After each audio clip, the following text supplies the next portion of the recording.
40 years after the nuclear disaster at reactor number 4, the Chernobyl Exclusion Zone remains one of the most dangerous places on the planet, despite a complete evacuation and decades of strict restrictions. Recent scientific studies reveal that the area around the power plant is far more active than once believed.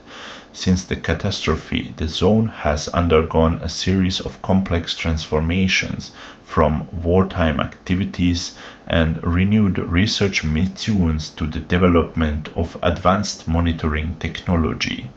During the brief Russian occupation in 2022, many monitoring stations were destroyed, and part of the research archives and equipment were damaged.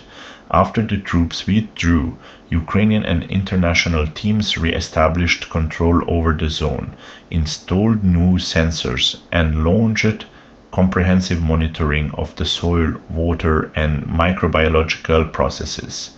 The results that have been coming in since then show that nature within the zone behaves in unpredictable ways, and that strange unexplained phenomena seem to occur there. For a long time now, Chernobyl has not been viewed solely as a so-called dead zone, but as an open planetary experiment, a place where scientists can simultaneously study the long-term effects of radiation, ecosystem resilience, and the limits of human technology. And in today's video, we'll talk about new discoveries that have surprised the scientific community. If you haven't already, hit subscribe, turn on the notification bell, and leave a like to support the channel. Let's begin. Nematodes and microorganisms that defy radiation. In the very heart of the zone where humans gave up on life long ago, scientists have discovered organisms that challenge everything we know about the boundaries of biology. These are microscopic nematodes, worms from the genus Oskayostipulae, found in the most contaminated parts of the Chernobyl Exclusion Zone.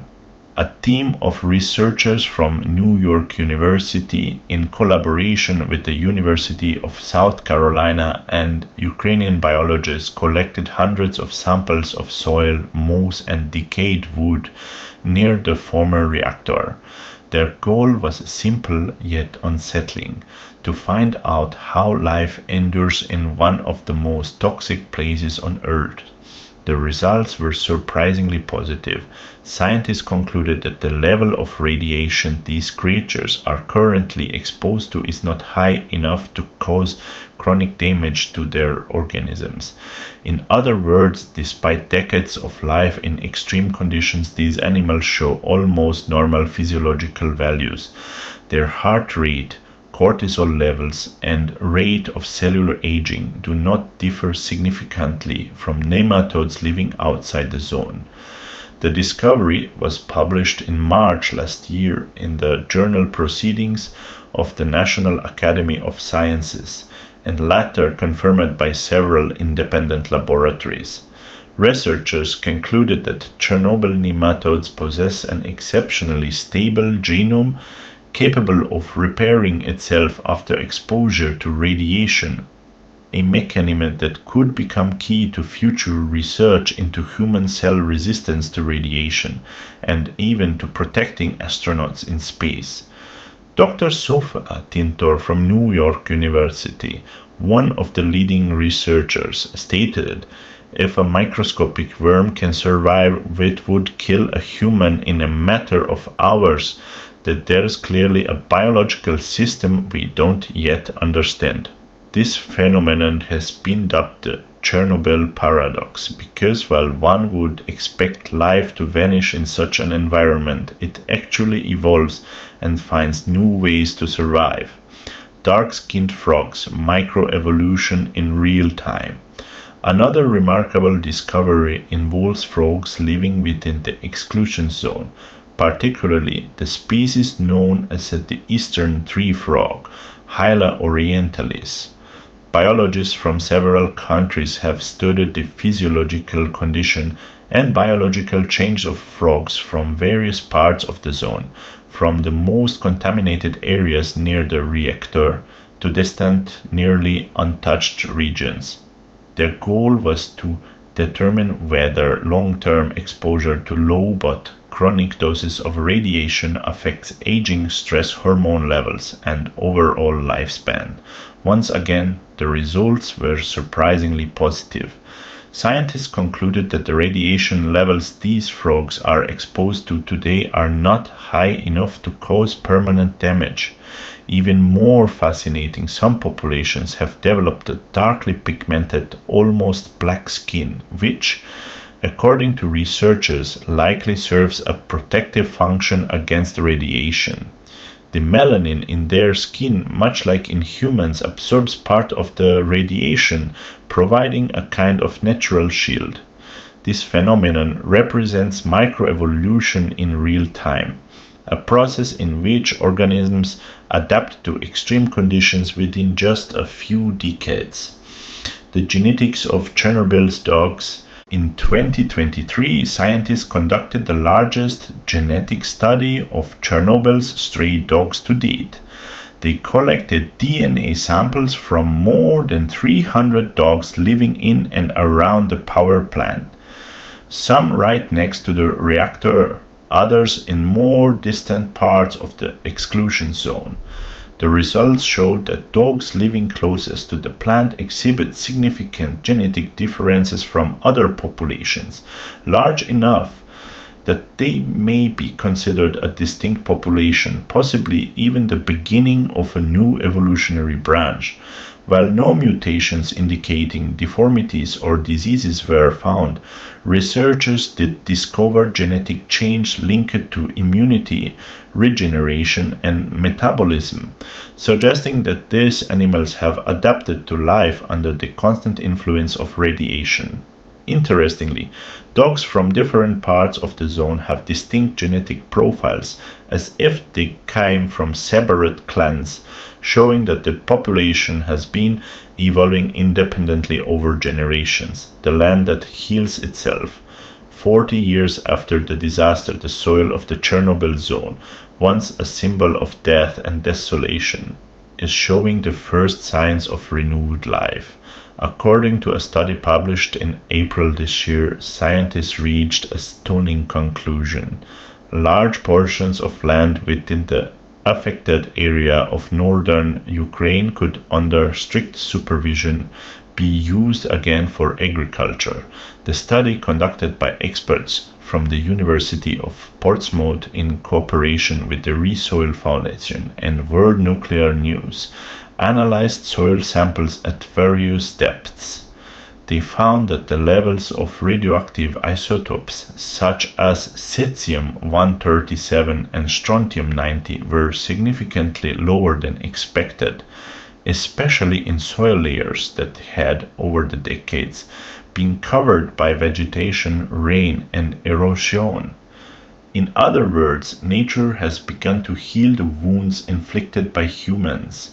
Professor Ian Cousins, one of the study's authors, stated, "This doesn't mean that Chernobyl is now harmless, but it means the time has started doing what nature has always known, to recover and to let the earth breathe again." Radiotrophic fungi and military impact. During the Russian invasion of Ukraine in February 2022, Russian troops seized the area of the power plant and the exclusion zone. Measurements later showed an increase in gamma radiation levels, particularly in the so-called Red Forest, the most contaminated area of the zone. One of the most fascinating findings involves dark fungi of the genus Cladosporium sphaerospermum, known as radiotrophic fungi, which use melanin to absorb ionizing radiation and convert it into chemical energy for growth. New research from 2024 revealed that these fungi are spreading deeper into the soil, particularly in areas disturbed by military trench digging. Ukrainian microbiologists found colonies with unusually high melanin concentrations, suggesting yet another adaptation of life to extreme environmental stress. Strontium-90 in groundwater. Recent studies published in May this year showed that the radioactive isotope strontium-90 continues to actively move through the groundwater of the exclusion zone, and at a faster rate than previously thought. At some sites, concentration reach up to 250 times higher than the limits recommended by the World Health Organization. Strontium-90 is particularly dangerous because it mimics calcium and accumulates in bones, where it can damage bone marrow and cause leukemia. The sarcophagus under attack. Earlier this year, on February 14th, a drone struck the western segment of the protective structure over reactor number 4, known as the new safe containment. The impact caused a localized fire and deformation of the outer metal layer. Although there was no breach into the reactor's interior, experts record a slight increase in airborne radionuclides. Subsequent analysis revealed that the metal framework of the structure had weakened more than models had predicted, meaning the sarcophagus is aging faster than expected. The European Union allocated more than 10 million euros for urgent repairs and the installation of new radiation sensors, forest fires, and the return of radioactive ash. During February and March this year, a series of forest fires broke out in the areas north and west of Pripyat, including parts of the Red Forest. The burning vegetation released radioactive particles that had been trapped in soil and leaves for decades. Analysis showed that the ash from these burned areas contained up to 3 times higher concentrations of radionuclides than unaffected soil. Radioactive particles were once again released into the air, dust, and water, completing the cycle of contamination. Scientists warn that this marks a new phase of ecological risk. Radiation is no longer dormant. It is now active, circulating through natural cycles, igniting, raising, settling, and returning to water systems. Conclusion.